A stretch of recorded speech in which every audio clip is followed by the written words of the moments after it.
तो welcome to my YouTube channel. आप लोगों को स्वागत है करण भोजपुरी कॉमेडी 315 पर। देखिए जो कि मैं आज 2 महीने के बाद वीडियो बना रहा हूँ यूट्यूब पर और शॉर्ट में। देखिए जो कि आप लोग हमको अपना छोटे भाई मानकर सपोर्ट कीजिए और आशीर्वाद दीजिए। और मेरे वीडियो को आप लोग देखने के लिए चैनल को सब्सक्राइब कर लेना और वीडियो को लाइक कर लेना। अगर वीडियो अच्छा बना होगा तो कमेंट में ज़रूर लिख दीजिएगा। देखिए मैं भोजपुरी इंडस्ट्री के सुपर स्टार के खेसारी लाल के साथ में छपरा में अगले महीने में जाने वाले हैं वहाँ पर बिहार में। तो खेसारी लाल के साथ हमारा एक फिल्म मूवी शूट होगा जिसका फिल्म का नाम अभी तो नहीं मालूम है।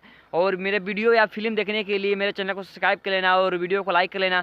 तो देखिए सबसे पहले नोटिफिकेशन आपके पास पहुंच जाएगा और वीडियो का या गाना का सबसे पहले आप आनंद ले सकते हैं। तो देखिए मैं खेसारी लाल, पवन सिंह, शिल्पी राज सबके साथ में वीडियो बनाकर आप लोग को दिखाना चाहता हूं। तो आप लोग मेरे वीडियो बने रहिएगा और मेरे वीडियो को लाइक कर लेना और चैनल को सब्सक्राइब जरूर कर लेना कि आपके सबसे पहले वीडियो डालने सबसे पहले नोटिफिकेशन आपके पास पहुंच जाए और वीडियो सबसे पहले आप देख सकते हैं। तो 1 महीना के बाद आप लोग को वीडियो देखने को मिल जाएगा खेसारी